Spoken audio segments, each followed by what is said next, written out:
Elias Rothschild est né dans une vieille famille qui a fait fortune dans le pétrole au début du XXe siècle. Dès son plus jeune âge, Elias a été préparé à diriger l'entreprise familiale, à fréquenter les meilleures écoles et à fréquenter les enfants d'autres familles riches. Mais les aspirations d'Elias ne se limitaient pas à préserver la richesse de sa famille. Il voulait bâtir son propre empire. À l'âge de 25 ans, fraîchement diplômé de l'école de commerce de Harvard, Elias a réalisé son premier investissement immobilier en achetant un complexe d'appartements délabrés à Los Angeles. Là où d'autres voyaient de la négligence, Elias voyait une opportunité. Il rénove l'immeuble, augmente le loyer et le revend en réalisant un important bénéfice. C'est devenu son modus operandi et, au cours des 3 décennies suivantes, Elias a fait de Rothschild Real Estate l'une des plus grandes sociétés de promotion immobilière de la côte ouest. Le sens des affaires d'Elias n'avait d'égal que son caractère impitoyable. Il s'est fait connaître pour ses tactiques agressives, surenchérissant souvent sur les petits propriétaires avec des offres lucratives et des menaces à peine voilées. Ses employés le craignaient et le respectaient tout autant, sachant qu'il n'exigeait rien de moins que la perfection. Au fur et à mesure que la fortune d'Elias augmentait, son désir de s'offrir les plus belles choses de la vie s'intensifiait. Il collectionnait les vins rares, conduisait les dernières voitures de luxe et partageait son temps entre son manoir de Bel Air et sa villa en bord de mer à Malibu. Mais malgré tout son succès, Elias commence à se sentir de plus en plus seul au cours de sa 6e décennie. Son premier mariage avec Vivian Astor s'est soldé par un divorce amer au bout de 10 ans, Vivian citant la tendance d'Elias à l'addiction au travail et à l'inaccessibilité émotionnelle comme raison de la rupture. Son second mariage avec l'ancien mannequin Adriana Kovacs n'a duré que 2 ans et s'est soldé par un autre divorce coûteux. Par la suite, Elias a renoncé au mariage, préférant sortir avec un certain nombre de jeunes femmes, attirées par sa richesse et son pouvoir. C'est à cette époque qu'Elias découvre le monde des sugar dating. Il y a trouvé une option qui lui convenait parfaitement. De jeunes et belles femmes prêtes à lui offrir compagnie et intimité en échange d'un soutien financier. Elias a survécu à plusieurs sugar babies, sans jamais les laisser s'approcher trop près, gardant toujours le contrôle de la relation grâce à sa richesse. Mais à l'approche de son 60e anniversaire, Elias a commencé à ressentir de plus en plus fortement le poids des années qui passaient. Il s'est regardé dans le miroir et a vu un homme qui avait accompli tout ce qu'il voulait dans sa vie professionnelle, mais dont la vie personnelle était vide. Il aspirait à une relation plus profonde, à quelqu'un qui lui redonnerait le sentiment d'être jeune. C'est dans cet état d'esprit qu'Elias Rothschild a vu Zara Fontaine pour la première fois. Dès qu'il l'a vue, jeune, belle, avec une étincelle d'ambition dans les yeux, il a su qu'il devait la posséder. Elias ne se doutait pas qu'en poursuivant Zara, il avait déclenché une chaîne d'événements qui le mènerait à sa perte et ternirait à jamais le nom des Rothschild qu'il avait travaillé si dur à élever. L'histoire de Zara Fontaine commence loin des paillettes et du glamour de Los Angeles, dans la petite ville d'Oak Ridge. Née d'une mère célibataire, Zara a appris très tôt que la vie est rarement juste et que la beauté peut être à la fois une bénédiction et une malédiction. La mère de Zara travaillait comme serveuse dans un restaurant local et avait à peine assez d'argent pour garder un toit au-dessus de sa tête. Le père de Zara a disparu avant sa naissance, ne laissant derrière lui qu'un nom sur son certificat de naissance et un vide dans le cœur de Zara. En grandissant, Zara a vu sa mère enchaîner les prétendants, chacun semblant prendre un peu plus de l'esprit de Lila. Malgré les difficultés de sa famille, Zara excelle à l'école. Elle est brillante et charismatique, avec un talent naturel pour la swing qui fait d'elle la star de toutes les pièces de théâtre de l'école. Ses professeurs ont vu en elle un potentiel et l'ont encouragée à rêver grand et à aller à l'université.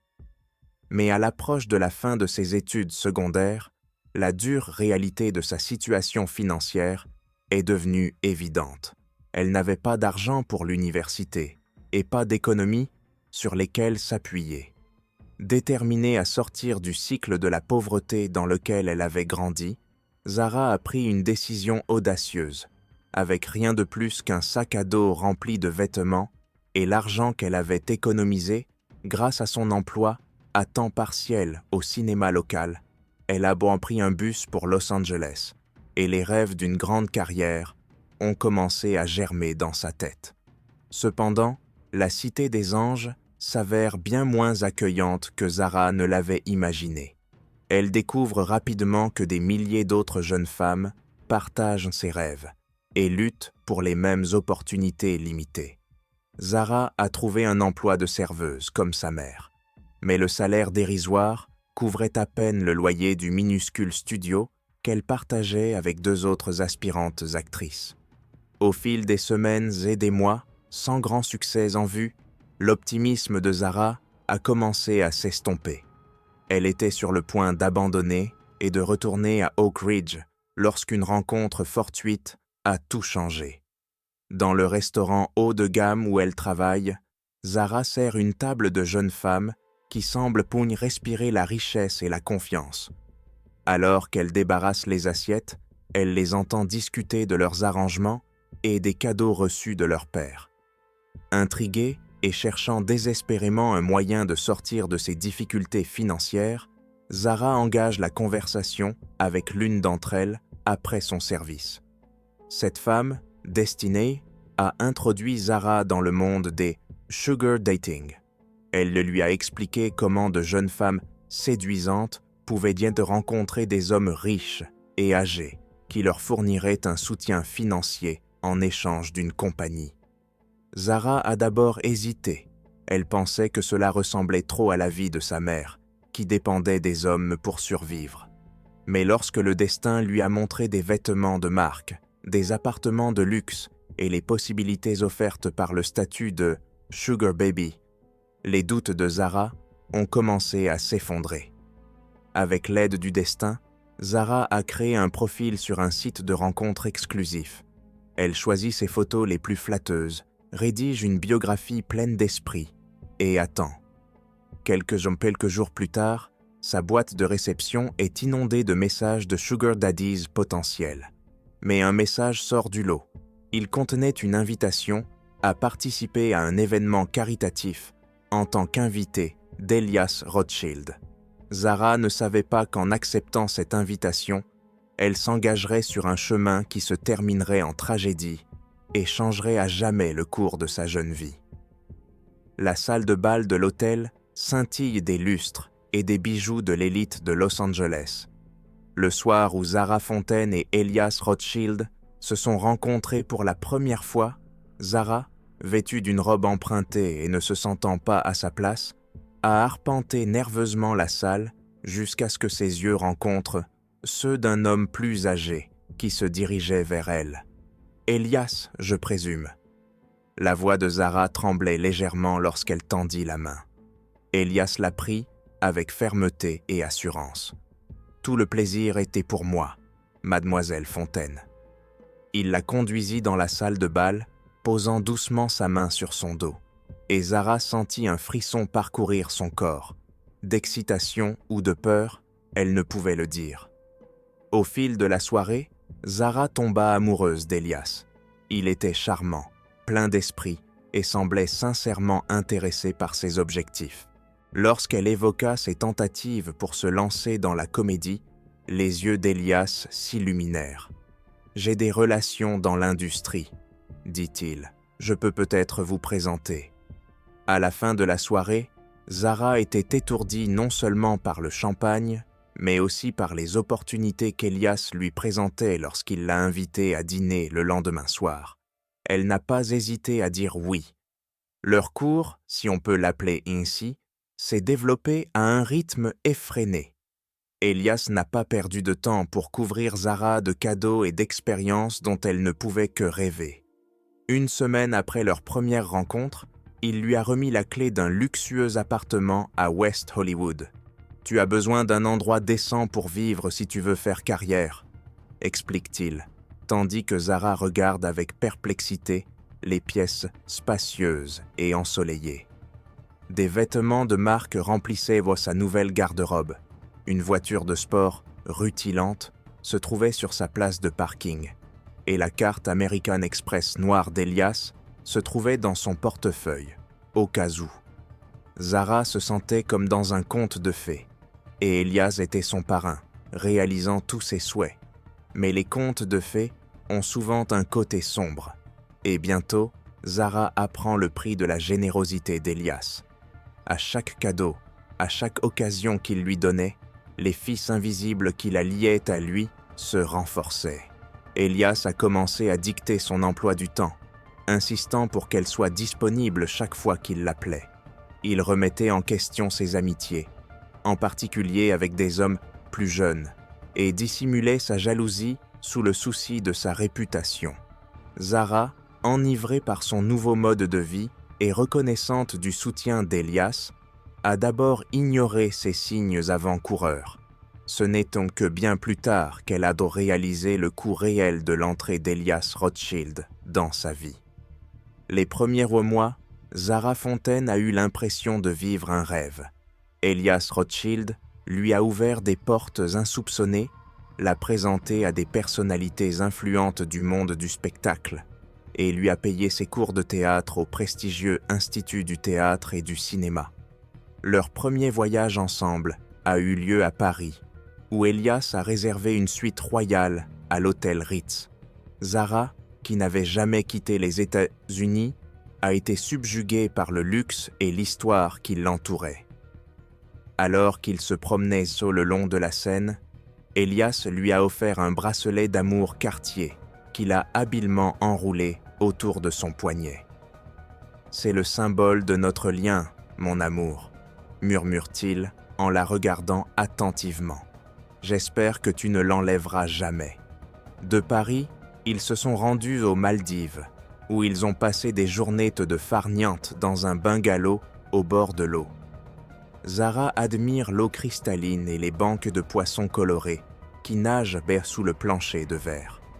Le soir, alors qu'il dînait de fruits de mer fraîchement pêchés, Elias lui racontait ses triomphes en affaires, et Zara se retrouvait entraînée dans son univers de pouvoir et de négociation à haut risque. De retour à Los Angeles, Zara continue de se transformer. La petite fille de l'Oregon a disparu. Elle est devenue une jeune femme raffinée et sophistiquée qui attire l'attention partout où elle va. Elias aimait la montrer lors d'événements professionnels, la présentant fièrement comme « ma Zara » à ses associés et à ses amis. Pour Zara, cette attention était enivrante. Elle a commencé à compter sur Elias non seulement pour son soutien financier, mais aussi pour son approbation émotionnelle. Son approbation est devenue primordiale et sa déception dévastatrice. Lorsqu'elle a décroché son premier petit rôle dans une série télévisée, la première chose qu'elle a faite a été d'appeler Elias, impatiente d'entendre ses louanges. Quant à Elias, il devient de plus en plus possessif à l'égard de Zara. Il savoure sa jeunesse et sa beauté. Se sentant rajeuni en sa présence, il a commencé à réorganiser son emploi du temps pour passer plus de temps avec elle, annulant des réunions d'affaires pour lui offrir un déjeuner impromptu ou une virée shopping. Au début de leur relation, Zara avait été à la fois nerveuse et excitée par le toucher expérimenté d'Elias. Leur première rencontre intime a été un mélange de maladresse et de passion, Elias prenant les devants et Zara les suivant. Malgré leur grande différence d'âge, Zara a été surprise de constater que, derrière les portes closes, une certaine sympathie s'était installée entre eux. Au fur et à mesure que leur relation progresse, leur relation physique s'intensifie. Elias s'enorgueillit de sa capacité à faire plaisir à Zara la comblant d'attention et d'affection dans la chambre à coucher. Pour Zara, ces moments d'intimité étaient rendus complexes, un mélange de plaisir authentique et la réalisation que cela faisait partie de leur arrangement. Même si elle commence à douter de leur relation, Zara ne peut nier l'attirance physique qui subsiste entre elles. Mais sous la surface de cet arrangement apparemment parfait, des courants de tension se dessinent. Zara était reconnaissante à Elias pour tout ce qu'il avait fait pour elle, mais elle se sentait parfois dépassée par sa présence constante et par le temps qu'il lui consacrait. Et Elias, malgré sa magnanimité extérieure, craignait de plus en plus que Zara ne finisse par le quitter pour quelqu'un de plus jeune. Aucun des deux ne l'a encore réalisé, mais la période de lune de miel de leur relation touche à sa fin et des nuages orageux s'amoncellent à l'horizon. Alors que l'été se transformait en automne, des changements subtils ont commencé à se produire dans la relation de Zara et Elias. L'excitation initiale de leur accord a commencé à s'estomper, remplacée par un sentiment croissant de routine et, de la part de Zara, d'anxiété. La carrière d'actrice de Zara, malgré les relations d'Elias, progresse plus lentement qu'elle ne l'avait espéré. Le petit rôle qu'elle a décroché a donné lieu à quelques auditions, mais rien d'important ne s'est produit. Elle commence à se demander si son lien avec Elias ne l'empêche pas de progresser. Par une fraîche matinée d'octobre, Zara décide de s'offrir un petit déjeuner dans un café branché de West Hollywood, alors que des murmures, au sujet du Sugar Baby, la hantent dans les bureaux de casting. Alors qu'elle sirote son café au lait, une conversation s'engage avec un beau jeune homme assis à une table voisine. Il s'appelle Jasper Reeves, un étudiant en cinéma de 22 ans. Le charme facile de Jasper et sa passion commune pour le cinéma attirent Zara, et avant qu'elle ne s'en rende compte, plusieurs heures se sont écoulées dans une conversation animée. Pour la première fois depuis des mois, Zara ressent l'étincelle d'une véritable connexion. Jasper l'a considérée comme son égal, et non comme un accessoire ou un projet. Lorsqu'il lui a demandé son numéro de téléphone, Zara n'a hésité qu'un instant avant de le lui donner, se justifiant par le fait qu'elle travaillait en réseau. Au cours des semaines suivantes, Zara a commencé à envoyer fréquemment des messages à Jasper. Ils se sont revus pour une tasse de café, puis pour un verre. À chaque fois, Zara se dit que c'est innocent, que c'est de l'amitié. Mais au fond d'elle-même, elle savait qu'elle s'aventurait sur un terrain dangereux. Klaus n'est pas aveugle au changement de Zara. Il avait remarqué qu'elle était de plus en plus distraite, qu'elle gardait son téléphone, qu'elle expliquait vaguement où elle se trouvait. Les mariages précédents lui avaient appris. Les signes d'un œil errant et sa jalousie, qui couvait toujours à la surface, ont commencé à bouillir. Un soir, alors qu'ils dînent au manoir d'Elias, il se retrouve face à elle. Qui était-il? La voix d'Elias était calme, mais son regard est froid. Prise au dépourvu, Zara bégaya une dénégation. Mais Elias continua. « Ne me mens pas, Zara. J'ai vu comment tu agissais. Pense à tout ce que j'ai fait pour toi. » La dispute qui suivit fut la pire qu'ils aient l'un des jamais eue. Zara, se sentant acculée, s'en prend à Elias, l'accusant de la traiter comme une propriété. Elias, perdant son sang-froid, lui rappelle leurs humbles origines et lui laisse entendre que sans lui, elle ne serait rien. Dans les jours qui suivirent, une trêve précaire s'installa entre eux et il redoubla d'efforts pour garder Zara près de lui. Des cadeaux surprises arrivent quotidiennement. Des voyages impromptus sont planifiés. Mais Zara se sent de plus en plus prise au piège. Le luxe qui l'avait enthousiasmé autrefois lui apparaît désormais comme une cage dorée. C'est au cours de cette période tumultueuse que Zara a pris une décision fatidique. Après une nouvelle dispute avec Elias, elle appelle Jasper. En entendant sa voix chaleureuse et dépassionnée, Zara a craqué. Elle avoue tout. Son arrangement avec Elias, son mal-être grandissant, sa peur de partir. Jasper l'écoute patiemment puis lui fait la proposition qui va tout changer. « Quitte-le, reste avec moi. Nous trouverons une solution ensemble. » En raccrochant le téléphone, Zara ressent un mélange de crainte et d'exaltation. Elle savait ce qu'elle devait faire, mais elle n'avait aucune idée des conséquences fatales de sa décision. Le jour où Zara avait décidé de quitter Elias, l'aube avait été claire et lumineuse, un contraste saisissant avec le choc qu'elle avait subi. Elle avait passé la nuit à préparer un petit sac, choisissant soigneusement les objets qui lui appartenaient avant Elias, laissant derrière elle les cadeaux coûteux et les vêtements de marque. Sa main tremblait lorsqu'elle écrivait une note expliquant sa décision, et des larmes maculaient l'encre.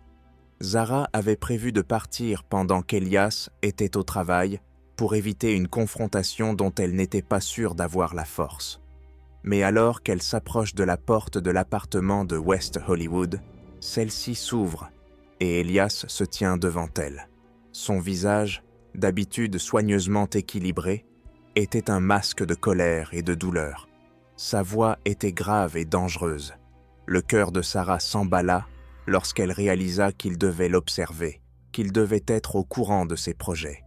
Elle se redresse, rassemblant tout son courage. « Oui, je pars. Ça ne va pas marcher. » S'ensuit une joute verbale qui ébranle les fondements de leur relation. Elias alterne entre colère et supplication, accusant Zara de se servir de lui, puis la suppliant de rester. Il lui a promis de changer, de lui donner plus de liberté, de soutenir inconditionnellement sa carrière. Lorsque cela n'a pas fonctionné, il a eu recours aux menaces. « Tu ne travailleras plus jamais dans cette ville », a-t-il grogné. « J'y veillerai. » Malgré sa peur, Zara a tenu bon. Elle parle à Elias de Jasper, de son désir de vivre une vie normale, de trouver l'amour avec quelqu'un de son âge. À chaque mot, elle voyait l'expression d'Elias s'assombrir, ses mains se serrer en poing dans une dernière tentative désespérée pour la faire rester. Elias saisit le bras de Zara, le serrant douloureusement. « Tu fais une erreur, » dit-il. « Sans moi, tu n'es rien. Personne ne t'aimera jamais autant que moi. » Zara hésite un instant. La peur de l'inconnu, de perdre tout ce qu'elle avait gagné, faillit l'envahir. Puis, elle pensa à Jasper, à la possibilité de vivre sa vie comme elle l'entendait. Avec une force qu'elle ne se connaissait pas, elle retira sa main. « Au revoir, Elias », dit-elle fermement, avant de passer devant lui et de sortir. Alors que la porte se refermait derrière elle, Zara ne remarqua pas le changement sur le visage d'Elias. La blessure et la colère avaient disparu, remplacées par un regard froid et calculateur. À cet instant, en regardant la femme qu'il pensait aimer sortir de sa vie, Elias Rothschild a pris une décision qui fait froid dans le dos. S'il ne pouvait pas avoir Zara, personne d'autre ne le pourrait. Dans les jours qui suivent le départ de Zara, le manoir d'Elias Rothschild devient une forteresse de solitude. Il annule des rendez-vous, ignore des appels téléphoniques et se retire dans un monde sombre de whisky et d'obsession. Les images de Zara dans les bras de Jasper défilent dans son esprit. Son rire, autrefois sa joie, n'est plus qu'un souvenir douloureux. Une fois le choc initial passé, les pensées d'Elias passèrent de l'apitoiement à la vengeance. Il avait créé un empire à partir de rien, soumettant le monde à sa volonté. Il n'allait pas laisser une jeune fille de 19 ans et son amant de l'université le détruire. Elias commença à élaborer un plan avec une précision froide. Il se rendit compte qu'il ne pouvait pas le faire seul. Il avait trop à perdre. Il lui fallait quelqu'un d'indispensable, quelqu'un qui puisse résoudre le problème sans être découvert. En se renseignant dans les recoins sombres de son monde des affaires, Elias entre en contact avec un homme connu seulement sous le nom de Dante Wolf. Wolf est un fantôme, un ancien militaire devenu assassin, connu pour son efficacité et sa discrétion. Leur première rencontre a lieu dans le sous-sol d'un bâtiment abandonné appartenant à Elias dans le centre-ville. Wolf, un homme musclé aux cicatrices et au regard éteint, écoute impassiblement Elias exposer ses exigences. « Il faut que cela ressemble à un accident », insiste Elias. « Aucun lien avec moi. » Au cours de la semaine suivante, Elias a fourni à Wolf des informations sur les habitudes de Zara, sa nouvelle adresse, sa routine quotidienne. Il avait engagé un détective privé pour suivre ses déplacements, et maintenant, ces informations allaient Zombie servir un objectif mortel. Le dernier détail était le timing. Elias voulait que tout soit fait rapidement, mais Wolf conseillait la patience. La précipitation augmenterait le risque de commettre des erreurs et de laisser des indices derrière soi. Ce qu'il fallait, c'était l'occasion parfaite, un moment où Zara serait seule et vulnérable. Cette occasion s'est présentée plus tôt que prévu. Grâce à ses sources, Elias apprit que Zara avait décroché un petit rôle dans un film indépendant, tourné dans une région éloignée de Los Angeles. Elle s'y rendrait seule, conduisant jusqu'à Mulholland Drive tard dans la nuit, après une journée d'audition. Lorsqu'Elias a transmis cette information à Wolf, le tueur à gages a hoché la tête d'un air sombre. Lorsque Wolf partit prendre les dernières dispositions, Elias se resservit un verre. En regardant les lumières scintillantes de Los Angeles, il pensa à Zara, à son sourire, à ses rêves et à sa trahison. Pendant un instant, sa détermination vacilla. Allait-il vraiment aller jusqu'au bout? Puis, il l'imagina avec Jasper, jeune et amoureuse, se construisant une vie sans lui. Il serra le verre de plus en plus fort jusqu'à ce qu'il se brise, coupant sa paume. Il fit à peine attention à la douleur et au sang. Sa décision était prise. Zara Fontaine devait mourir. La soirée du 15 juillet est anormalement fraîche pour Los Angeles, avec un léger brouillard venant de l'océan, enveloppant la ville d'une brume fantomatique. Pour Zara Fontaine, la journée est à la fois prometteuse et éprouvante. Au cours de la journée, elle a repassé une audition pour un rôle secondaire dans une grande production de studio, et le réalisateur a laissé entendre que le rôle lui reviendrait. En quittant le studio, la première pensée de Zara a été d'appeler Elias et de lui annoncer la nouvelle. Son doigt a survolé son nom dans ses contacts, mais elle n'a pas eu le temps de s'en empêcher. Une habitude qu'il n'est pas facile de perdre en quelques mois. À la place, elle appela Jasper, et son cœur s'emballa au son de ses paroles encourageantes et de son excitation sincère face à une possible percée. « Jasper, j'aimerais que tu viennes avec moi, ce soir », dit Zara en montant dans sa voiture, une modeste Honda Civic qui lui donnait l'impression d'être libre après des mois de voiture de luxe avec chauffeur. Mais Jasper avait un projet important pour un cours de cinéma, et il ne pouvait pas conduire jusqu'au plateau. « Conduis prudemment », lui a-t-il dit. « Appelle-moi quand tu seras arrivé. » Alors que Zara s'engageait sur Mulholland Drive, la route sinueuse, sombre et brumeuse devant elle, elle sentit un sentiment de malaise l'envahir. Elle mettait cela sur le compte de la tension nerveuse précédant le tournage et de la crainte persistante qu'Elias n'essaie de faire dérailler sa carrière naissante. Elle alluma la radio et fredonna pour se distraire de ses idées noires. Pendant ce temps, Dante Wolf est déjà en place. Il a repéré la piste et choisi avec soin l'endroit idéal pour le tragique accident. Un virage serré avec une descente abrupte. La balustrade s'est mystérieusement détachée. Il suffit d'un coup de pouce au bon moment. Wolf est assis dans son SUV noir, moteur au ralenti, observant la route avec la patience d'un prédateur. Lorsqu'il vit les phares de la Civic de Zara s'approcher, il recula et s'installa lentement sur le siège derrière elle. Assise dans la voiture, Zara remarque le SUV dans le rétroviseur. L'anxiété la saisit lorsqu'elle réalise à quel point elle est seule sur cette portion de route isolée. Elle mit de l'essence, voulant mettre plus de distance entre elle et l'autre voiture. Wolf la suivait, s'approchant lentement. Juste avant le virage, il accéléra brusquement et percuta l'arrière de la voiture de Zara. La Civic dérape, les pneus crissent, et Zara commence à lutter pour garder le contrôle. Pendant un instant, elle a cru qu'elle allait s'en sortir, mais la voiture s'est alors encastrée dans une section affaiblie de la glissière de sécurité. Le monde bascule et tourne, tandis que la Civic dévale le flanc de la colline.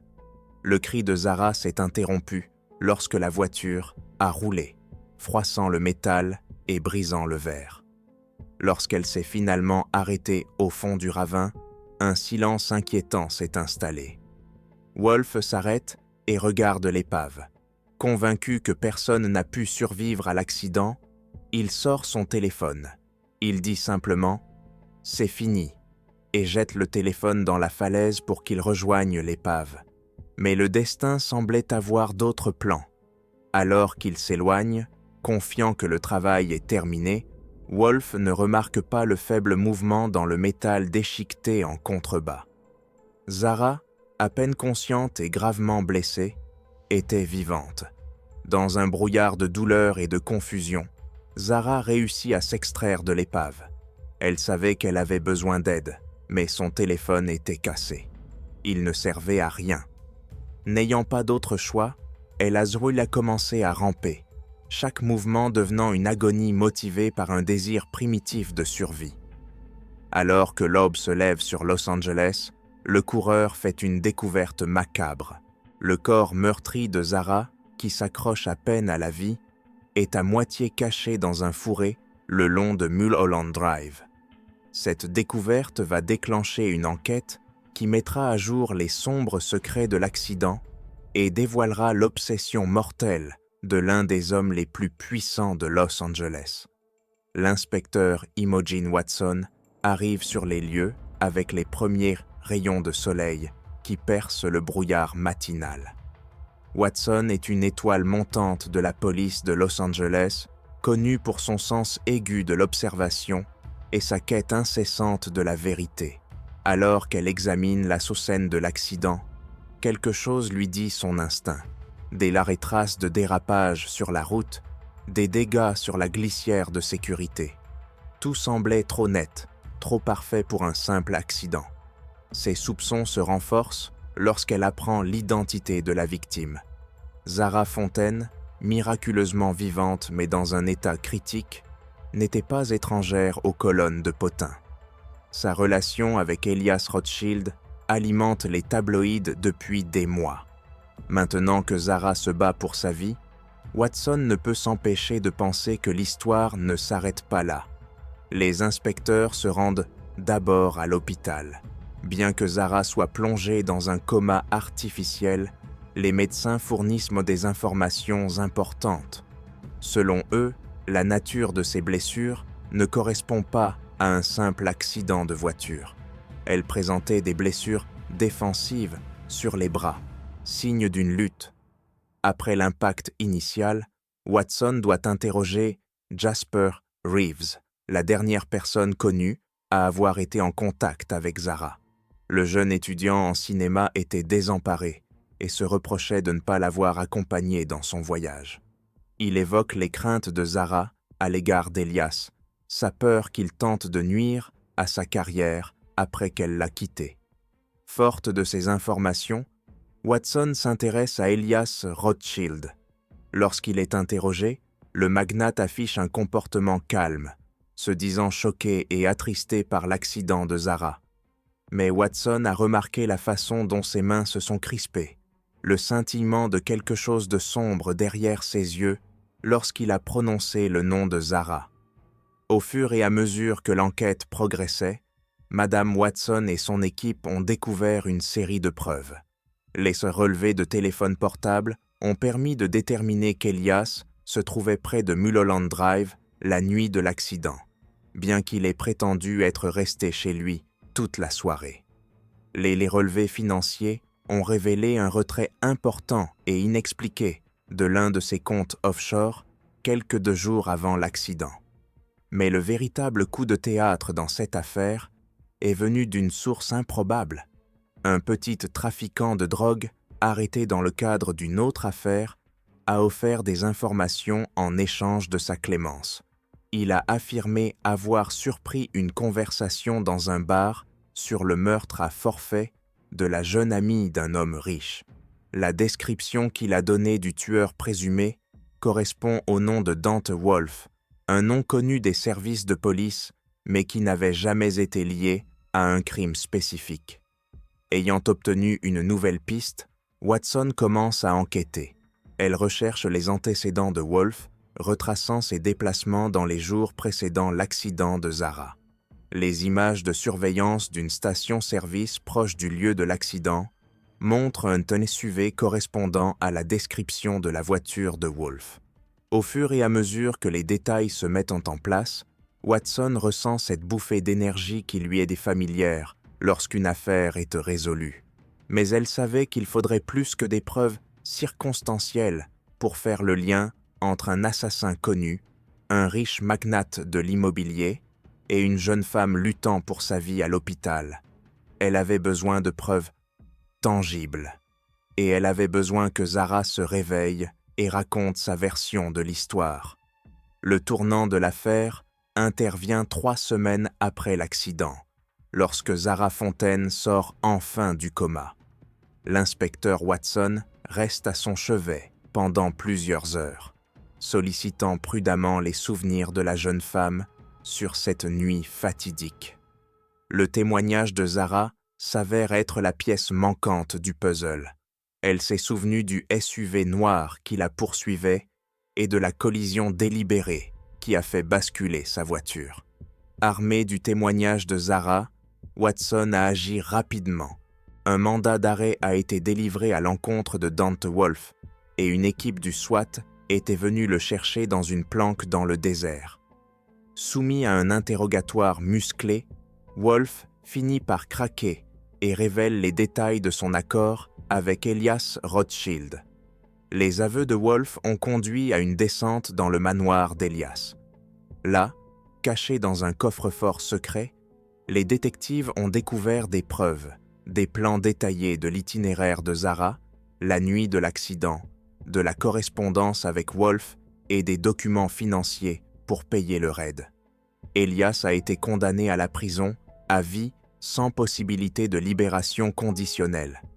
Dante Wolf a bénéficié d'une réduction de peine de 25 ans en échange de son témoignage.